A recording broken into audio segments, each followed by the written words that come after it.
Well, what, if anything, can Congress do to control some of what the administration is doing? When he writes a executive order, can Congress override that? Or when the bureaucrats come out with some regulation, can Congress override that? And what is your feeling on that? Yeah, Congress can almost everything. Almost everything can override, if they have majority to do that. That isn't the case now. With Pelosi and Reid, they are entrenched, and I found out, different from the state legislature, a majority in the U.S. House is truly a majority. Even if it's a simple majority. They control the rules process, so in any given bill, the night before the bill comes up, they can change the rules to fit whatever they want. In committee, the chairman and the majority rule.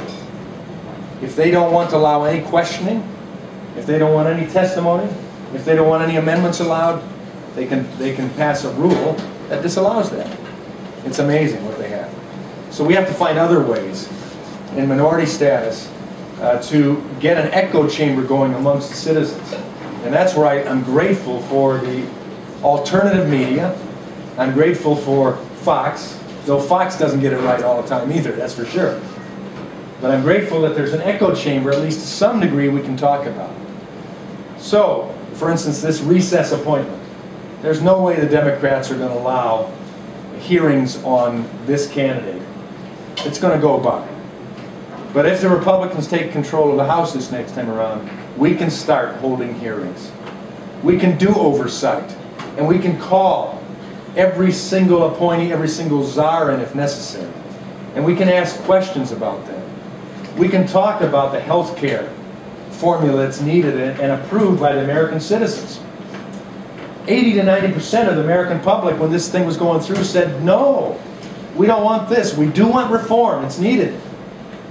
But not this way. And so in the intervening months before we take Barack Obama out of office, I hope, we can throw individual bills. For instance, take my bill. Take just one component part of it. Let's take the associated health plans. That would help small businesses and their employees to have good health care coverage. We run that as a bill, and it would take, as I recollect, my whole bill was less than 150 pages. So you take that one component part, and we're talking about 1 or 2 pages, maybe 1 or 2 paragraphs. And we run that bill. We send it to committee. We debate it in committee. We pass it out of committee. We pass it from the floor of the House to the Senate. Hopefully they'll pass it, send it to the President. He vetoes it.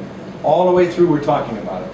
The American citizens who now are accustomed to reading legislation, unlike members of Congress, will read this bill. They'll talk about it, say, why not?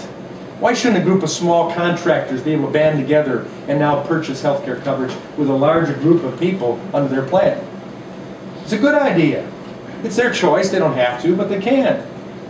It gives their employees the opportunity to be covered where they might not have beforehand, at least have a help toward that. They're talking about echo chamber goes. We talk about tort reform. We talk about purchasing across state lines. Why, in certain cases, people from other states will come to Michigan to buy coverage on pre-existing conditions, which we have coverage here that other states don't have. So it's a competition going on. And I think that echo chamber starts to say to Barack Obama or his supporters, we got troubles now. And it says to the American citizens, we've got hope if we do the right thing in the next election. So.